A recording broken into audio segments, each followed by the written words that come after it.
This time on Graveyard Carz, work begins on Goldberg's 68 GTX, and Will paints the one of 17 67 Hemi GTX. It all leads to an epic painting showdown when Will and Mark face off on this episode of Graveyard Carz.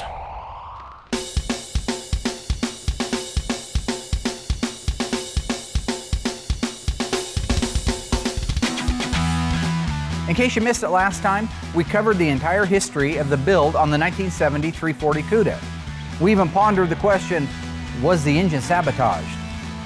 While the jury is still out on that, at the end of the day, we delivered one of the most epic little 340 Tour Red Cudas that's ever been at Graveyard Carz. Moving along pretty good here in the shop. I got a car to add here. It's our Challenger. I'm a little late getting this added up there. JS23 Victor Zero Bravo. Zero means it was 1970. B means Hamtramck, Michigan. V is a 446 pack. So we're gonna go 446 pack, 4-speed. It's an A33 car. That gives us the 354 Dana. And it is a V1W, which is our white top, and no stripe. That's what it looked like when it came in. It was pretty tattered. It has the original numbers matching 440 and 4-speed in it. All right, we're moving along good on this car. We've got the body and paint done. It was a nice car. Frame rail wise, doors are original, fenders are original, hood's original on it. Just the back half sheet metal. We got the quarter panels, trunk floor extensions, one apron up here in the front, Dutchman panel. Rear body panel had to be replaced on it, but now we started assembling it here. That's where that one's at, and it's moving. It's moving right through the shop. It's exciting to see this car done. With our 6-pack Challenger loaded up on the progress board, it's now time to start working on the classic pistol grip shifter and 4-speed linkage. This is the original Hurst Competition Plus shifter box that the car started life with. It's not a reproduction, which they do make. This is the original that I sent to Brewer's Performance. They do a phenomenal job. Every single component, every lever, every arm, every torsion spring, everything in this thing is new, and not just clear coated or satin finished or something. This is actually replated. This is the original shifter the car started life with. 45-year-old shifter. They redid the chrome on it. This is the replicas of the original wood grain shift pattern that goes in the top. The original number 2 countersunk Phillips screws. And again, the beautiful Hurst Writing original. This is absolutely the top quality stuff in the nation. The Chrysler assembly plant, the way that they did things, if you did not have a reference as to whether the bolt goes forward or goes backwards, the rule of thumb, the general rule of thumb was the car going down the road like that, everything would impale from the front. You want to start at a car and go from the front to the back. That's not to say you couldn't turn this right around and go the other direction. They'll work both ways, but one way is correct. Any 3/8 bolt long enough to go through this cross member will hold it. I guarantee you that's the truth. The correct original one looks like this. It has 3 stampings on it, and in the middle is the TR, the washer. This is twice as thick as the average washer, and you see it has an original type of metal finish on it. The end is a self-guider. This is the correct bolt to hold the transmission cross member in place. This is the original crush style nut. Today, they put nylon in these nuts, and that nylon holds it from being able to back off. Back in these days, they put a swedge on these nuts. That's why on this side, it's an oval hole. On this side, it's a perfectly round hole. If the car's not in neutral, I can't get a neutral gate on my shifter. You know how when you get in a car and you want to find out if you're in neutral, you slap it back and forth like that, and that's the neutral gate. If you look up at this shifter and you see this little pin right here, this white pin holds the shift levers in the neutral position. I know right now that that shifter, even though I'm not up in the car shaking it from side to side, is in neutral. I need to make sure the transmission is in neutral. That's how you line up the 4-speed linkage. You can't have it in first gear and try to line it up. It's not gonna work. You see how my shaft is moving up there? I would not be able to do that if this car was in gear. This is our 3/4 shift rod right here at the front of the transmission. This is the 1/2 selector. So the 3/4 goes from the outside, the driver's side, pointing that way, because that doesn't like to go like that. Nope, I want to figure this out on camera, and so I look like an idiot. Why don't you go, no, not gonna do that. That's not gonna need to happen here. Get it out of the way so I can move around without feeling claustrophobic. why are you? These aren't helping, so I don't know why I'm wearing them. That's the stupidest thing I ever heard. My call me Charlie. We know this is our 3-4. It has to go there. That's our 1-2. It has to go there. What am I doing backwards here? Okay, I figured out my problem. These things can go a multitude of ways, but they only fall on and really fit one way. So even the old salty dog needs a little bit of refresher course. Dropping on like that, I like that. Let me get my glasses and a light. I'm a piece of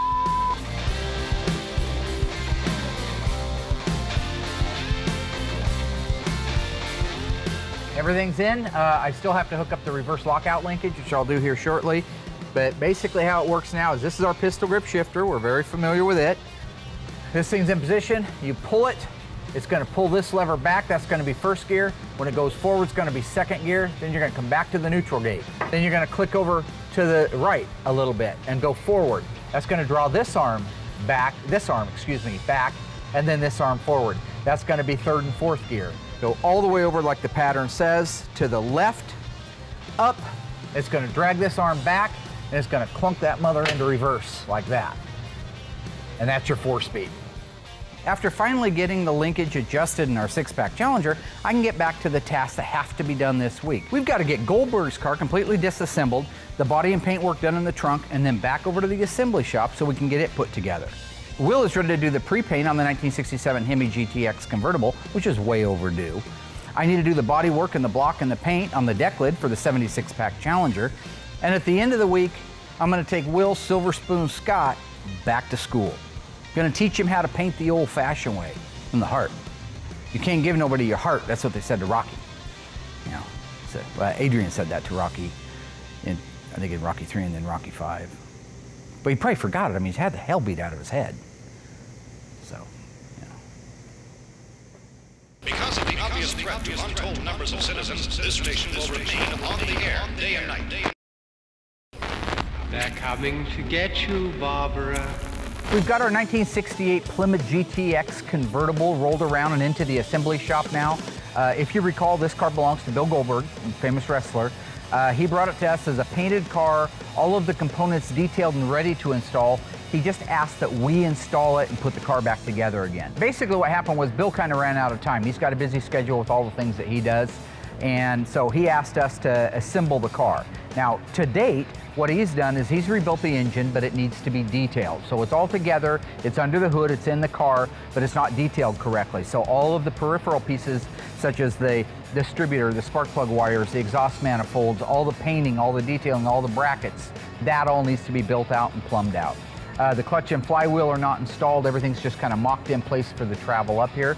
They are rebuilt and they need to be assembled, but they're not put together yet. He rebuilt the rear end himself and it's installed. It looks good. I don't think we'll have to take it back out again. The body and paint's beautiful on it. The shop that did the work before did a phenomenal job. There's a couple of chips on it that we do need to do some touch up when we're all done, but body and paint wise, that's about it. The interior has been completely restored and ready to be reassembled. The only problems are the dash was done wrong. So if you look at the dash itself, you'll see that the VIN number was painted over with the same blue that the rest of the dash is.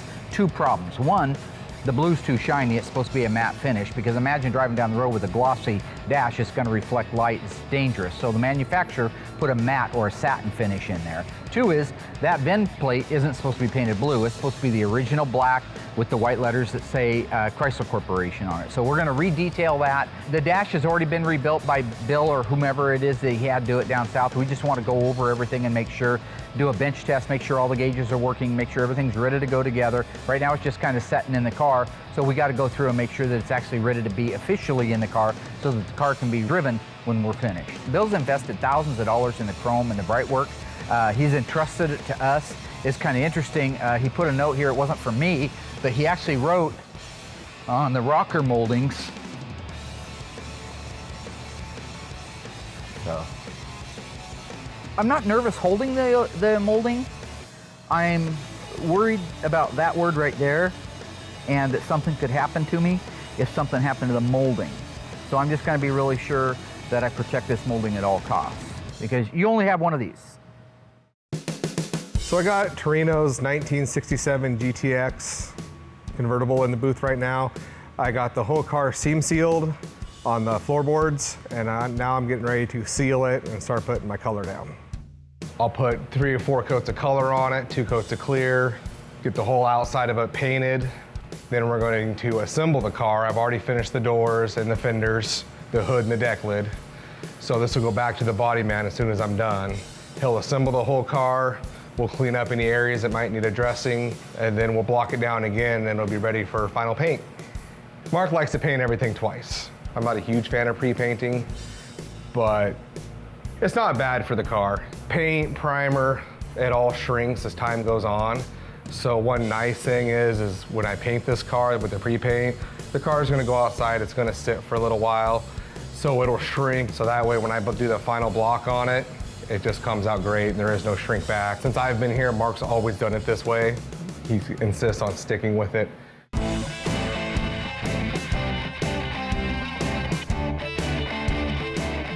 It's important to do a good mask job. You know, painting, it's actually the easy part, to come in here and paint it. If your prep works really nice, then the paint job will come out nice.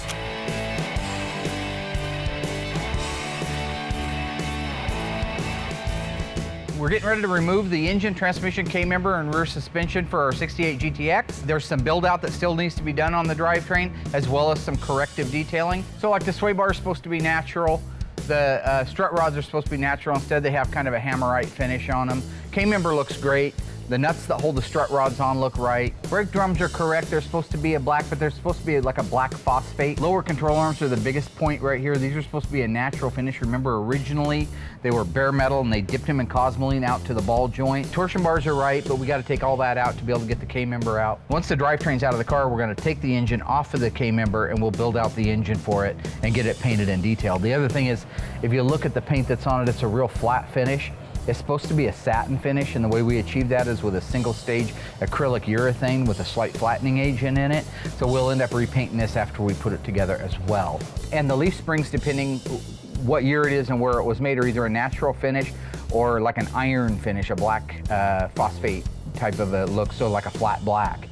So them being gray like that isn't right. But the shocks are right, the hose, the flex line's right, the brake lines are right, the plumbing just needs to be done correctly under here. So really all we're talking about doing is dropping the drivetrain out, going through, detailing up the things that have been done that need to be done a little bit differently, and then putting the engine together and getting it painted, detailed, and ready to go back in the car. Lower it down, take the wheels off.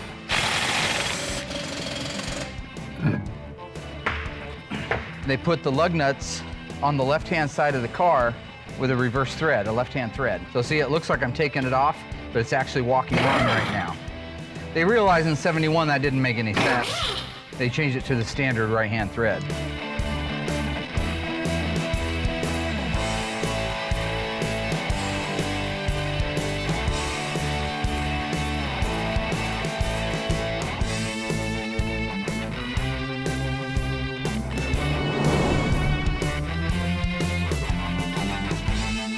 Mike just wanted to rip that core support off the car. He just loved it. Is anything tore up? It just, why wouldn't you just let us take the torsion bars out like we always have for 57 years? I don't want to hear it. They just don't get along with anybody. That's the problem. No.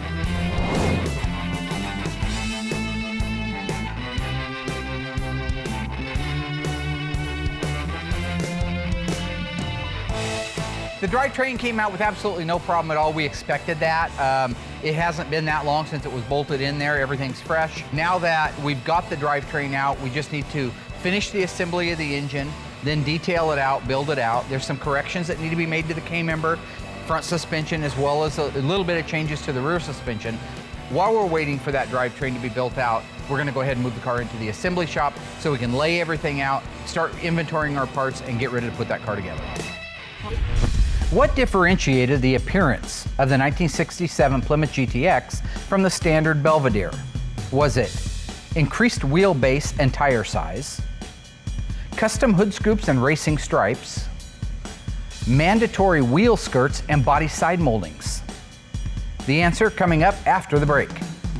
The unburied dead are coming back to life. So what did differentiate the appearance between the 67 Plymouth GTX and the standard Belvedere? The answer is B. The GTX was built on the Belvedere platform. Therefore, in essence, it looked like a Belvedere. But when they added the hood scoops, the racing stripes on the hood and on the deck lid, amongst changes to the taillights and grille, it made a considerable difference in appearance over the original standard Plymouth Belvedere. This incredible story becomes more ghastly with each report. So what I'm getting ready to do is the body work on our 1970 Dodge Challenger deck lid. Just a quick backstory.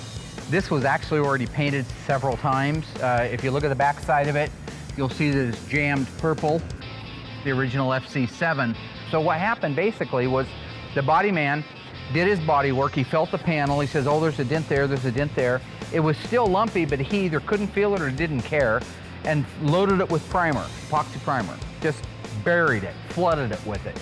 Now, primer can go so thick, but if you go too thick, it'll split out in time. So it should have been flattened out with the filler. Filler's designed to be built up to a certain millage and not crack or fail. So instead of doing that, they did some filler, then loaded it with primer. In his mind, it felt good, so he went ahead and sealed it and painted it. It just doesn't work. You end up chasing your tail. By the time we were done with this, by the time we stripped this chemically, there were at least 4 paint jobs on it and at least 4 primer jobs, plus the sealers and the base coats in between them. So you have to start with a clean piece of metal. That's what you see here. We chemically stripped the deck lid. After chemically stripping it, we cleaned it up with an 8-inch sanding pad. This is where you should start every single time with your body work. This thing's kind of lumpy all over. It's got some problems pretty much from one end to the other. Now what I'm gonna do is I'm gonna do 1/2 of the deck lid. I'm not gonna do the whole thing at once, because remember, I wanna sand it while it's soft. You can get overwhelmed. I've seen guys just start smearing filler all over the car. You start sanding it, it gets hard, and you're tired and you wanna go home. You kind of get a feel for how much filler you're gonna need.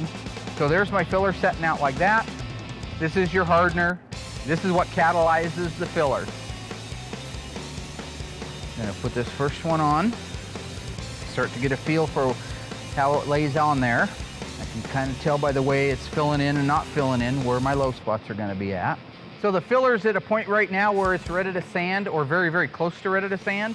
You know, blocking filler's just like blocking primer. If you don't take time to learn what you're watching for, it can get away from you and you can just create more and more problems. That's what the other guy did. So we're just gonna let that sandpaper do the cutting. We're gonna keep working it. You'll notice right now, this is your dust. This is what happens when you cut it soft. It's nothing. It's not filling the shop with clouds of dust and garbage. It's just a really nice way to do your filler.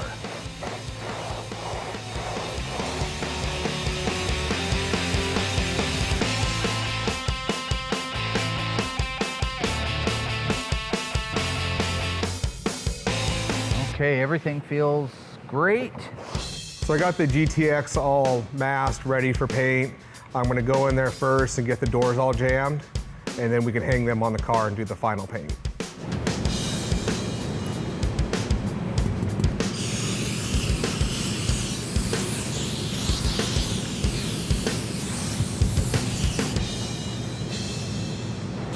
Yeah, Mark's a silly guy.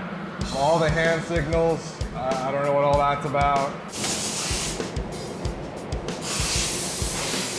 My job as an owner around here is to make sure that the other guys are doing their job. Will's no exception. I feel the need to go in and check on him when he's painting on something. I think every once in a while it's just not a bad idea to remind him, you know, who the big cat on campus is. You know what I'm saying? The big dog. So this big dog's running around spraying everything. You know what I'm saying? Spraying in the booth. Not, I know what you're saying about. Okay.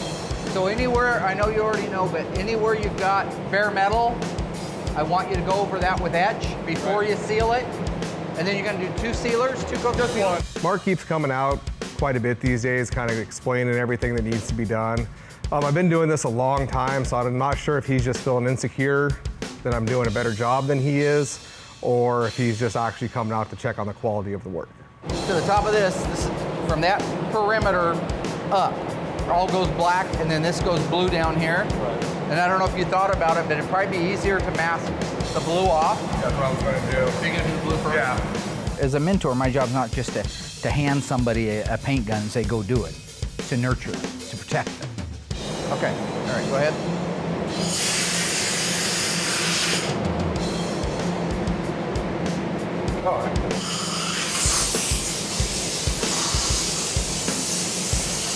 I'm Samson fighting Goliath every day.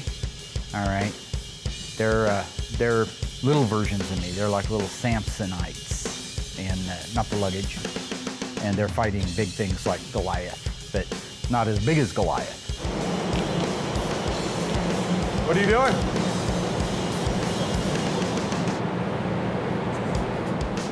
If you don't push them to perform, then they're not going to perform.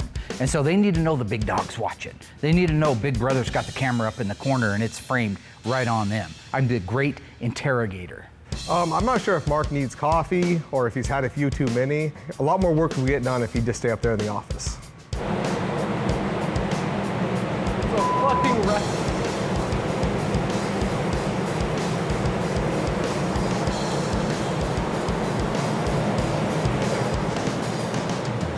Now that I have delivered the necessary lessons to my pupils, I can get back to my job, which is the deck lid for the 1970 Dodge Challenger. So I sealed the doors. That takes about 10 minutes to really dry. I lay the blue down first because it's a smaller area to mask off. Give that about 30 minutes so it's nice and dry so I can tape on it. Tape off all the blue. I'm gonna lay the black down. Then right after I lay the black down, I can unmask it. Then that's where you'll have your two-tone. And then I'll give that about 10 minutes, then I go in there and put 2 coats of clear on it, and it's done. First eyewitness accounts of this grisly development came from people who were understandably frightened. The unburied dead are coming back to life. I'm working on the Hemi GTX right now, the dark blue one. So now that I got the doors completely painted and hung on the car's all masked up and it's ready for its final paint now. It's good to get a good foundation laid down first, so that way when the final paint's applied, it's like a sheet of glass. Even though I know what I'm doing, I've been doing it a long time. And why Mark keeps peeking around the window like a little mouse, little bird in your pocket, I don't know what he's trying to accomplish, but I'm doing just fine on my own. So right now I'm getting ready to go in and put my first coat of color on.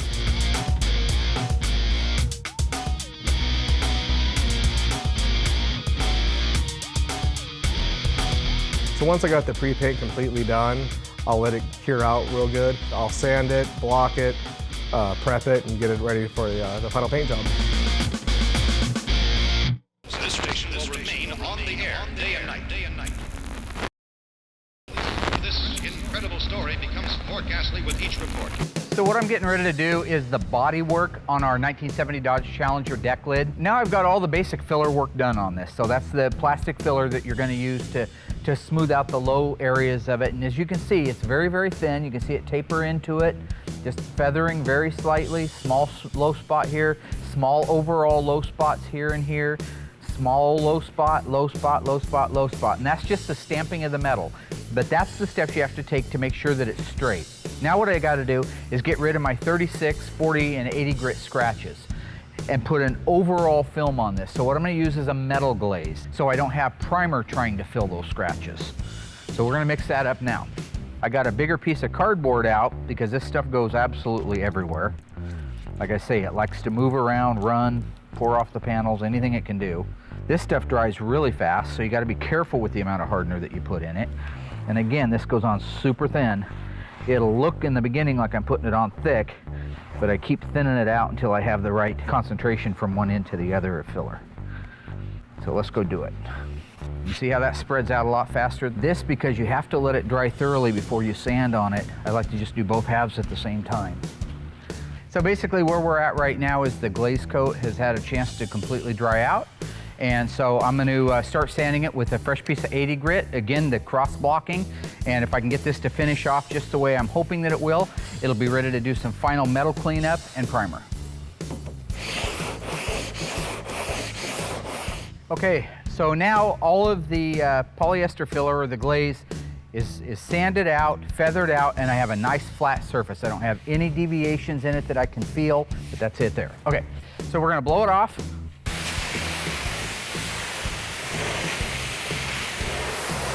Okay, so I just mixed myself up a little DP90.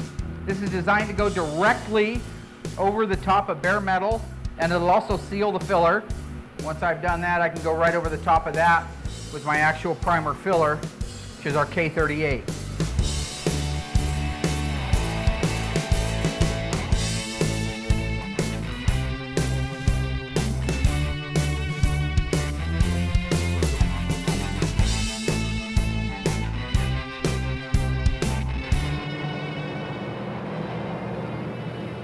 Okay.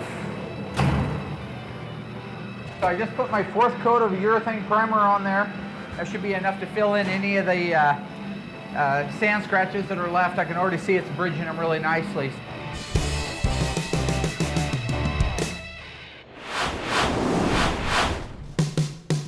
Right now we're getting ready to do one of the last steps as far as cosmetic repair to Bill Goldberg's 1968 GTX, and that is the painting of the trunk compartment. Will's getting ready to do the sound deadener on the sides of the quarters, which should have been done at the time the original body and paint was done, but we can clean it up now and you'll never know that it wasn't done when it was supposed to be. You got the pattern from? The 68 yellow GTX against the fence back there. So this is an original 68 GTX. This is a one-owner car. The guy's dad bought it brand new. We're getting ready to restore it this fall. Here you can see on the inside of the quarter panels the original sound deadener. It starts right here, goes across this middle section. You can see the ridge over here where it ends. What the sound deadener was intended to do was take some of the tinniness out of the cars from the factory. That's a lot of tin, that's a lot of steel that's just gonna resonate when you're driving down the road. That sound deadener will help that. There's some on the insides of the door, some on the insides of the quarters. Then they use a different type of product on the floor. We try to emulate that look. Interesting point here. Look at how the factory did the seam sealer. It was a machine that they ran through there. Look at the size of that blob of seam sealer between the quarter and the outer wheelhouse right here. Just before we get going, I want to refresh my memory. This is a Plymouth, it's a B-body, and it's a 68. So real quick, before we spray out the product, I want to go out to the graveyard, take a look at a couple original examples, get an idea exactly where that pattern goes. This is a 68 Charger. This is our Slant 6 car. Very original car. Here, the sound deadener is just insane. They came all the way back here. This is more like an E-body. They put this aftermarket sealer over the top of it, but you can see where it ends back there near the side marker opening. That's a lot wider on the Charger in 68 than it was on the GTX. Ends here, starts all the way up there at the inside of the quarter panel. So this sound deadener was put on the car before the quarter was welded on at the factory. 69 Charger. This one's even different a little bit than the 68, but not a lot. You can see the footprint of the original stuff. So there's your 69 B-body. This is our famous 1970 Dodge Challenger 440 4-speed car that we're fixing up. This is the one that Darren used to own that my client bought. Here you can see we emulated the original sound deadener exactly like a Challenger would be on both sides, and got a little more careless with the seam sealer. This is something I did about 10 years ago. Try to help him out, try to motivate him, try to get him to work on the car, but nope, he ain't working on nothing. I'm Darren, no.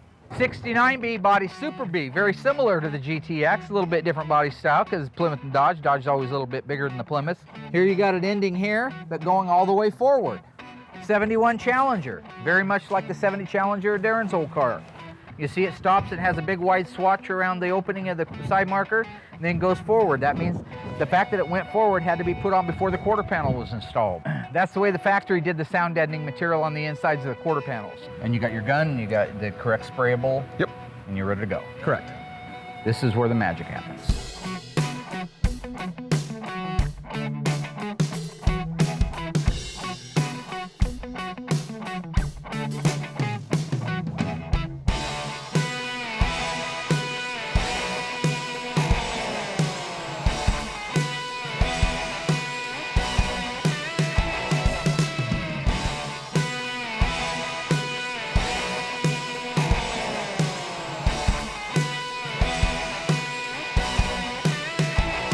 So we just got finished putting the sound deadener on the quarter panels of the GTX. It didn't use a lot in the way of a footprint. There's 2 swatches down each side. Will had a little bit of trouble, you know, trying to lay it out. I mean, he's a good painter, but it takes time to kind of massage things around where they're working for you, you know, meaning that like I say, just really excellent work, and I'm honored to be working with him. Thank you, that means a lot. No, thank you. Thank you. Thank you.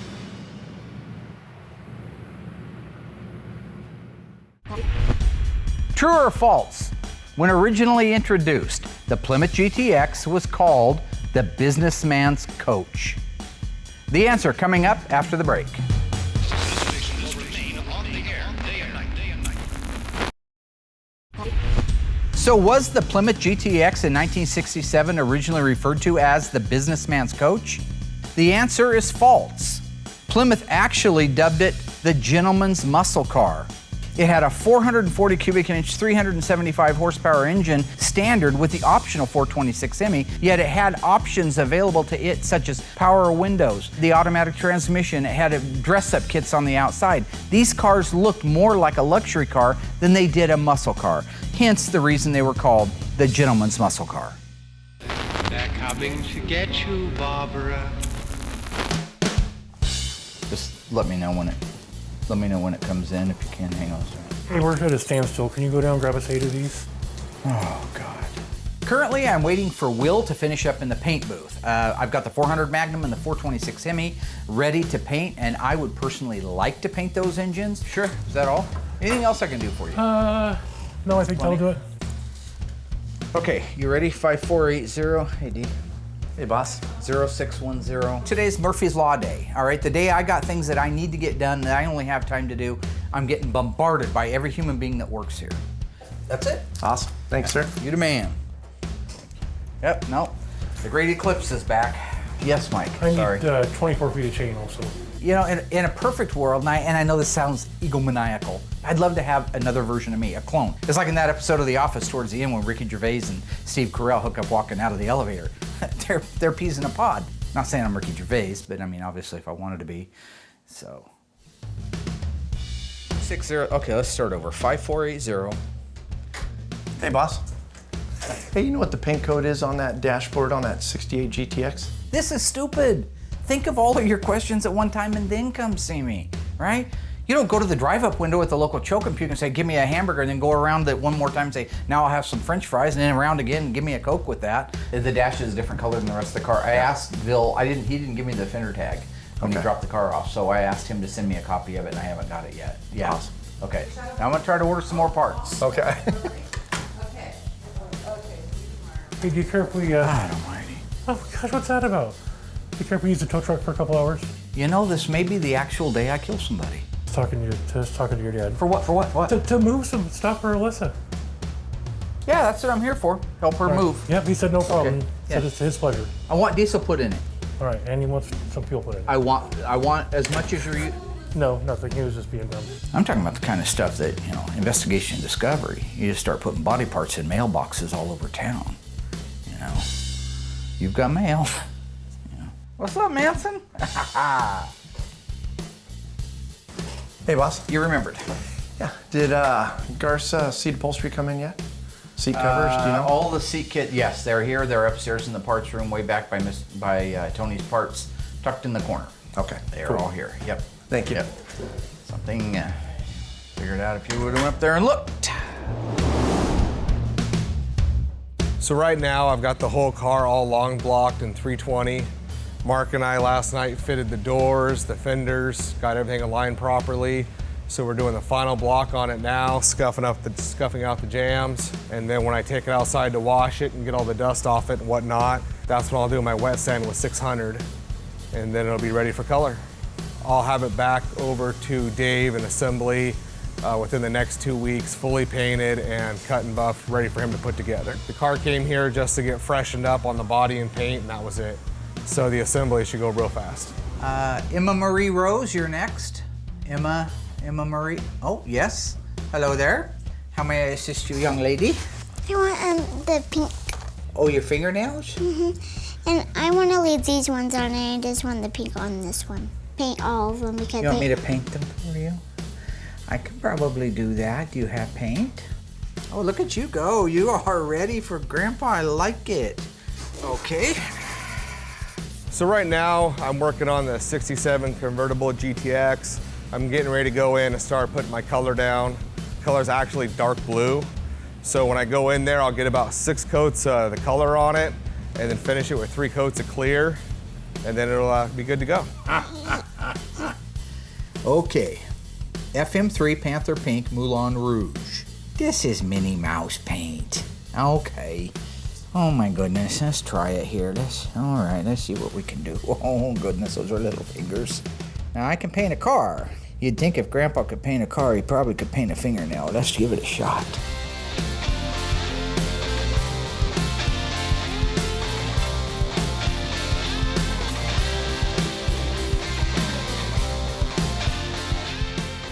I used to paint model cars when I was a little boy. I built one called the school bus, and it was a school bus, but it had 2 Hemis in it. 2 426 Hemis that were blown with 671 blowers.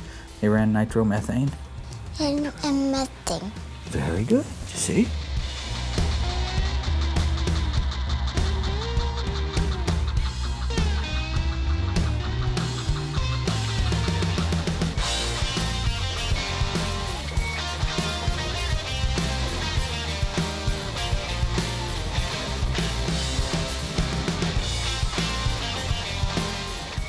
Boy, those are little tiny fingers. Sure, it's not the best, it's not the greatest. I never said I was the greatest fingernail painter in the world. Let's blow on those for a second. They kind of turning red a little bit. I'm not sure they're FM3 Panther Pink Moulin Rouge, which only 2% of all Chrysler muscle cars were painted that color. Did you know that? Mm-hmm. Yeah, that's a very rare color. Why don't you go show your mama and your grandma? Grandma, look. So right now I've got 6 coats of color on it. I'm giving it about 15 minutes to finish drying. Then I'm gonna go in there, put 3 coats of clear on, and I'm done. So I'll have the GTX wrapped up paint-wise today. I'll get it cut and buffed and over to assembly next week, and then I can jump back on the 71 Tribute car that we have. He did a good job. So don't touch it, Mommy. Don't touch it. Yeah, you don't get a lot of opportunities to hang out with the grandkids, so when you do, Hey, Mommy, Good job. High five. I'm gonna have to call somebody and tell them that I hate their guts, so I don't wanna lose this moment, because I know this is very precious. Panther Pink. Where's the filler panel for the charger? I told you I needed that a week ago, you freak. First eyewitness accounts of this grisly development came from people who were understandably frightened. The unburied dead are coming back to life. All right, boss, I got the booth all cleared out for you. Awesome. Oh, good. Why'd you want it cleared out? Because we need to paint the 426 Hemi and the 400 Magnum for the 72 for Goodings. Do you want me to just do them both real quick? No, I'm gonna do them. I'm sorry? I'm gonna do them myself. What do you mean? Well, because I saw a couple of little faux pas, we call them, on the challenge. I just thought I want to make sure I get paint. One of the goals was get paint all on the engine. Right, and that's what you weren't doing, and that's why you hired me to come back. Anytime that you think that you're good enough to go toe-to-toe with the kid, the Iceman, Ice Tray they call me, the frozen cube, feel free to jump in, you know? You're kidding, right? You want to take on the kid? Is that what this is? You're laying a gauntlet down? You want to take on the kid? You want to take the Iceman on, the Ice Tray? The young guy on the campus, you know, is always looking to knock the quarterback off the team, and so, you want to take me on? You want to go toe-to-toe with the kid? Anytime. We're gonna go out there, I guess, and do some paint off Top Gun thing. I don't know what that means yet. You go out there to paint the engine. I think what you're going to end up doing is going back to school.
Can we just stop the silliness and just go get this done? This is our DP.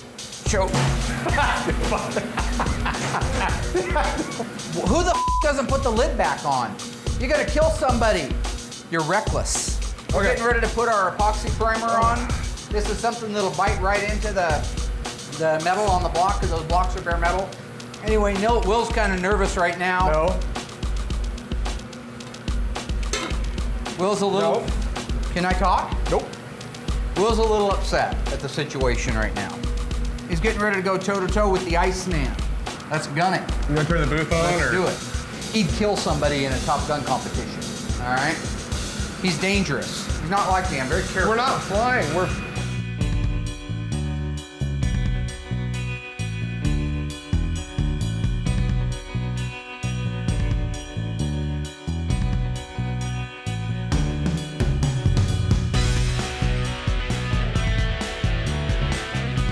So the first hop went pretty well. He missed a few spots on his doing the epoxy, but that's one of the things that the No, actually, I got all mine. You were getting ready to call. He was done, so I jumped over there, got his wrapped up. No, I and then saw you after start. I was done wrapping his up, I came back over to finish mine. He was pulling his mask off. You never pull your mask off before you land. You were in there talking with it Okay. Epoxy on everything. Right, and I see where you missed it all over yours. Got it all So fine. that's what I'm getting right here. Looking good on my Don't worry. No, nowhere near.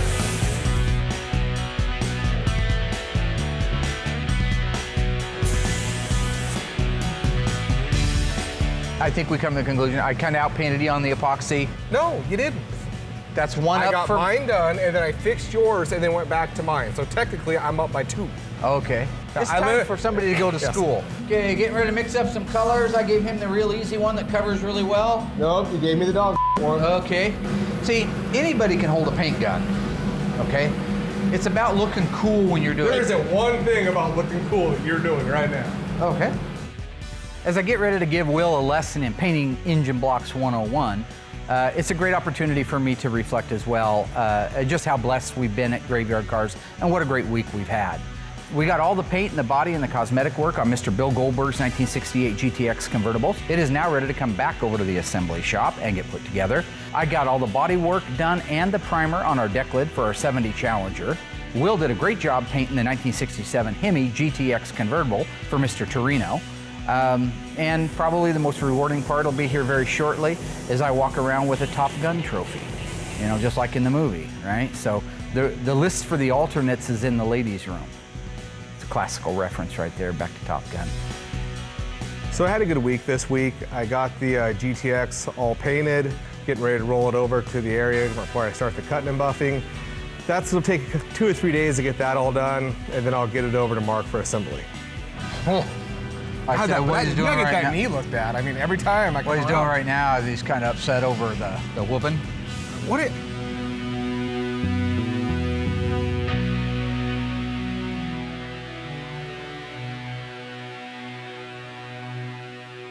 Next time on Graveyard Carz, Mark teaches Alyssa to document and prep 3 cars for disassembly. The team installs the 400 Magnum and the 1972 Dodge Charger, and Alyssa commits a crime that Mark may never forgive.